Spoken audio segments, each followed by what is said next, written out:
So in match week 6 of the 2018-19 Premier League season, Burnley picked up their first win of the season.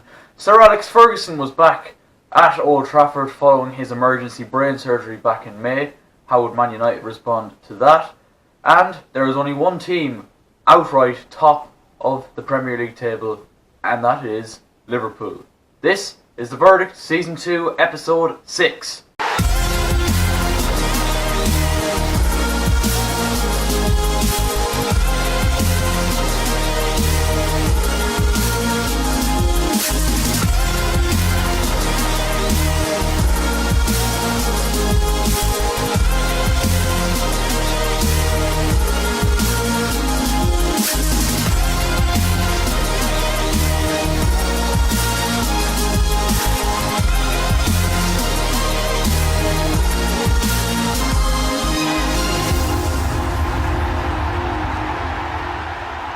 Hello guys, how are you getting on? You're very welcome back to my channel today, and you're very welcome back to another episode of The Verdict. Now, let's get straight into the action then.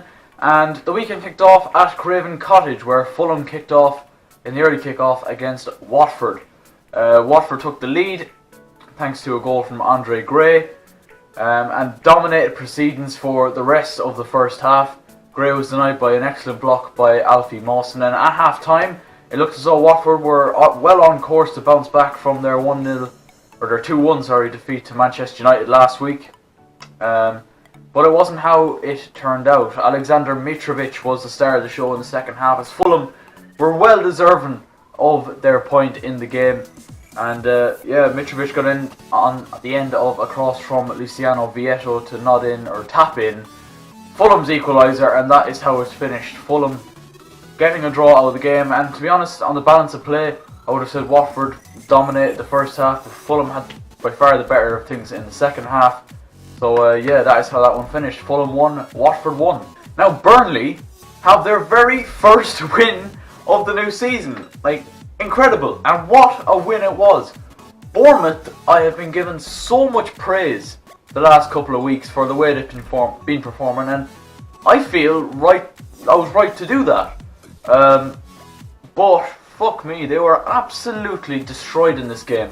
Final score was Burnley 4, Bournemouth 0 at Turf Moor. Burnley took the lead thanks to Mate Vidra, his first start for Burnley in the Premier League, and he marked it with a goal. Also getting his first goal for Burnley was Aaron Lennon. He got Burnley's second just before half time. And a second half brace from Ashley Barnes, including one excellent counter-attacking goal from Burnley, snatched the 3 points in the end. And Burnley fans can relax now. That is what they needed, big time, a big thumping win. To be fair, Bournemouth had their chances. Nathan Ake did hit the crossbar, and Joe Hart made one excellent save as well from Brooks. But it was all in vain. What a thumping win for Burnley. 4-0 is how it finished. 3 first half goals at Anfield made it the perfect start for Liverpool. And as far as I'm concerned, and as far as I know, it's Liverpool's best ever start to a Premier League season. So obviously very encouraging signs for them. Obviously on an absolute high after beating PSG during the week in the Champions League. And they were back again, Liverpool, at Anfield, and a big win against Southampton. They took the lead early on when Xherdan Shaqiri's shot was deflected in by Wesley Hutt, and it wasn't long then before Liverpool made it 2-0 thanks to a brilliant header from the corner from Joel Matip. Mo Salah got back to his goal scoring best, and to be fair, it was just his pace that helped him out in this one. Actually, it was a fantastic free kick from Xherdan Shaqiri, hit off the crossbar. Alex McCarthy's in no man's land, and Salah just gets in on the rebound to tap it in, and a much needed goal for last season's top scorer. And Liverpool are top of the table with a maximum 6 wins from 6. Incredible. And obviously they are now outright on top after Chelsea failing to win. I'll get on to Chelsea in a minute.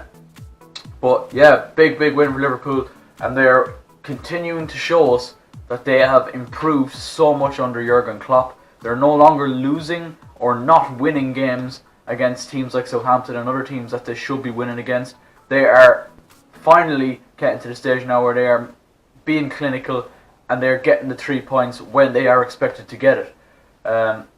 And this was no different, and obviously Southampton you know, it was always going to be a tough afternoon for them. But yeah, Liverpool 3, Southampton 0. On to the game at the Cardiff City Stadium then, and Manchester City kept pace with Liverpool and Chelsea with a 5-0 win over Cardiff. And to be honest, I could have called this one for you from the fucking start, to be honest. I never really had much faith that Cardiff were going to get the win in this one or get anything out of this one, despite them being at home.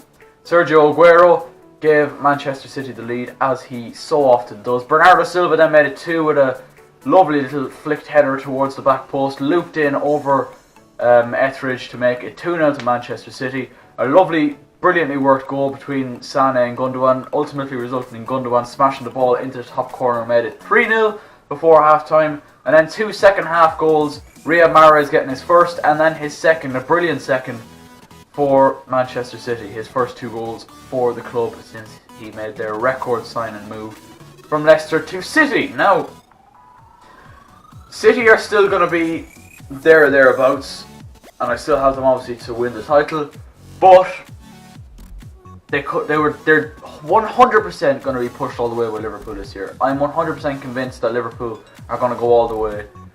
Maybe not win it, but it's bad showing for City that the one team that are ahead of them in the league is Liverpool, and we've seen some of the trashes that Liverpool gave them last season. I think out of the 4 games that they played each other, including Champions League last season, Liverpool won 3 of them. Now, admittedly, the one City won was 5-0 at the Etihad, but you have to think about Liverpool hadn't signed Virgil van Dijk at that point, you know, and their forward men were still really getting into the flow of things. It was early on in the season, but you know, I'm starting to question my decision to make City champions. I still think they will win it, but Liverpool will push them all the way. Like, they have as good, if not a better squad than Manchester City at the moment. And when it comes to a one-on-one game, it should be interesting. Leicester City eased the pressure on their manager Claude Puel with a 3-1 win over Huddersfield Town at the King Power Stadium on Saturday.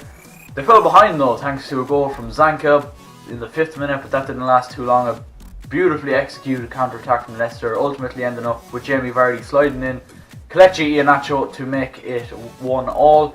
Leicester then took the lead thanks to a brilliant free kick, beautifully placed, a lot of power, a lot of swerve on it, and you know, it was tough for Lussell to keep it out. It was James Maddison who scored the free kick to make it 2-1, and Jamie Vardy rounded off the day with his goal to make it 3-1 to Leicester. Beautiful little finish from Jamie Vardy, who is back amongst the goals. 3-1 it finished to Leicester City. Crystal Palace's dominance was in vain as they took on Newcastle United at Selhurst Park. It was goalless in this one, but Crystal Palace, without a doubt, were the better team in this one, had majority of possession, had the better chances, but I've mentioned it so many times before about Rafa's philosophy of defend what you've got, and Newcastle knew they were going to have a tough game ahead of them at Selhurst Park, and were quite happy to sit back and defend. Didn't create too many chances themselves, but without a doubt, the miss of the weekend goes to Mamadou Sakho. Incredible. Andros Townsend crosses it from the left-hand side.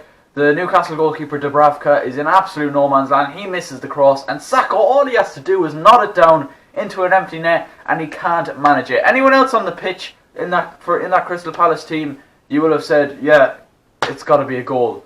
But not Mamadou Sakho, and to be fair, maybe not Christian Benteke either. But 0-0 is how it finished at Selhurst Park. So Sir Alex Ferguson then made his return to Old Trafford to watch his former club Manchester United play against the Wolves. Obviously, he's just off the back of a horrific illness to his brain and has to obviously get emergency surgery for his brain back in May, which obviously sent a lot of people into meltdown, sent a lot of people into shock really. But luckily he has been on the mend and made his return to watch Manchester United play at Old Trafford against Wolves on Saturday. But Jose Mourinho's team couldn't get the win for Fergie. They did take the lead thanks to a good finish by Fred. Knocked out, headed away by the Wolves defender, I think it was Willy Bolly. Falls to Paul Pogba and a lovely little deft pass just into the space for Fred, and he had to take it first time, but it was a good finish anyway to give United the lead. And at that stage you kind of thought they might take control of the game, but not really how it panned out in the end. Well worked goal. Costa on the right hand side pulls it across. Luke Shaw thinks he's defended it well enough, and he did, but somehow Costa managed to get it into the centre to Raul Jimenez, who pulled it back and a thumping finish from João Moutinho made it 1-1, and that is how it finished. Disappointment for Manchester United and their fans, who for the second time this season have failed to win a game at Old Trafford. We talk about the shift in style with Liverpool, how they've gone from not winning games against teams that they should have been beaten to now beating them convincingly, and Manchester United are now in a state where when they play a team like Wolves or anyone really, a Leicester or a Bournemouth, you're thinking they might not win this, and that's not how it used to be at Manchester United. I mean, it was win or nothing else, really. That was the only option. That fear factor is certainly gone out of Old Trafford and this particular group of Manchester United players and the club in general. No one fears playing Man United anymore. No matter how big or small a club you are, no one fears going to Old Trafford anymore. Back in the day of when I was growing up, the Ronaldos, the Rooneys, the Tevezes, you were going to Man United saying, right, we will be lucky. Even at me as a Chelsea supporter, we'll be lucky if we get anything out of the game today. And that's just not the case anymore. And it's sad for United fans, but fantastic for the rest of us, to say the least. On to the late game at the Amex then on Saturday evening, and Brighton were defeated at home 2-1 by Tottenham Hotspur, who are back to winning ways. Don't worry, lads. Don't worry. I will not put Spurs or bottle jobs in the title of this video. I won't, okay? I promise you I won't. Well, they got a win at the Amex, an expected win, but back to form for them and for Harry Kane, who was on the score sheet. It was his penalty after Glenn Murray handled the ball in the box. Kane obviously converted the penalty to give Spurs the lead.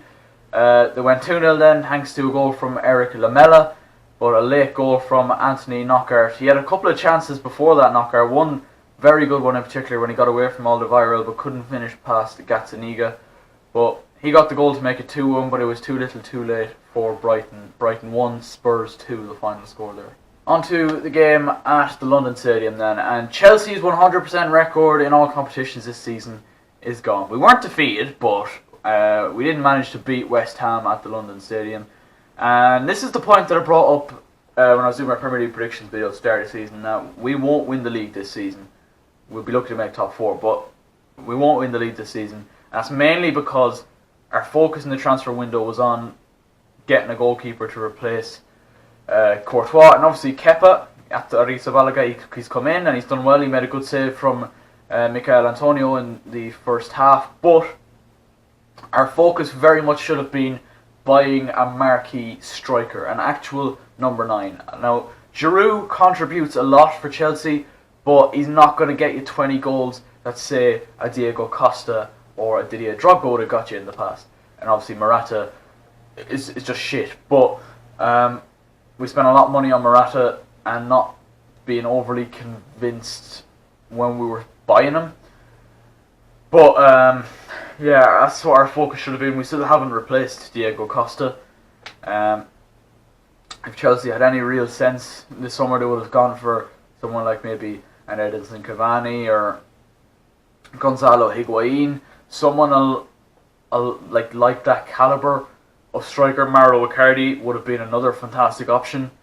An actual number 9 that you're convinced will get you goals, and that was our Achilles heel in this game. We didn't score because we didn't have that finishing touch at the end of it. The best chance of the game, without a doubt, came to Andrei Yarmolenko. I mean, Robert Snodgrass crosses it in with only a couple of minutes left on the clock, and Yarmolenko pretty much has a full half of the goal to aim at with his head and heads it wide. And to be honest, we got away with one in that case, and in that case as well, I'll happily take the fucking draw in the game. But we've a couple of big games coming up now. We've Liverpool in the Carabao Cup and then Liverpool in the league this coming weekend. So, after them 2 games, we might get a bit of an insight to see where we are in terms of quality. You can kind of balance it well when you're playing the top team in the league at the minute. You can kind of see what kind of standard you're at. So I'll be intrigued to see where Chelsea are after the 2 games against Liverpool. But no, our winning record is gone, and I believe we're now 2nd or 3rd in the table. We actually have an identical record with Manchester City. But 0-0 is how it finished at the London Stadium. On to Arsenal then, and their good form continued under Unai Emery thanks to a 2-goal win over Everton. Everton, to be fair, they played quite well, played some decent football in this game, but Arsenal's quality shone through in the end. A fantastic goal by Alexander Lacazette, then added to by a second goal from Pierre-Emerick Aubameyang. These two may just be the best double act in the Premier League right now. It's such a shame for Arsenal fans that, you know, the rest of their team isn't as strong as these two fellas up front. But no, big win for Arsenal, and you know, they're looking a decent team at the minute, I have to say. So that was match week 6 then of the Premier League season, lads. Make sure you do leave a like if you have enjoyed. I do want to say at the end of this video, subscribe if you're new, because we're going to try and hit, here we go, 200 subscribers by the end of this year. By December 31st, I want to see the Aaron Kelly channel on 200 subscribers. If you could do that, I mean, I would just be fucking chuffed, to be honest with you. Obviously, my last couple of videos have been verdicts because you know, I've just started college in the last couple of days, so I haven't got a chance to record any football videos, and obviously the pitch that we use usually is being cut. So be expecting real life football videos returning very soon. I have one very big video, real life football video coming up as well, and lots more. So make sure you're subscribed and switch on your notification bell, because if you don't, you will not be notified about the videos. So yeah, that's pretty much all that needs to be said. Thank you guys for watching. I'll catch you guys in a bit, and good luck.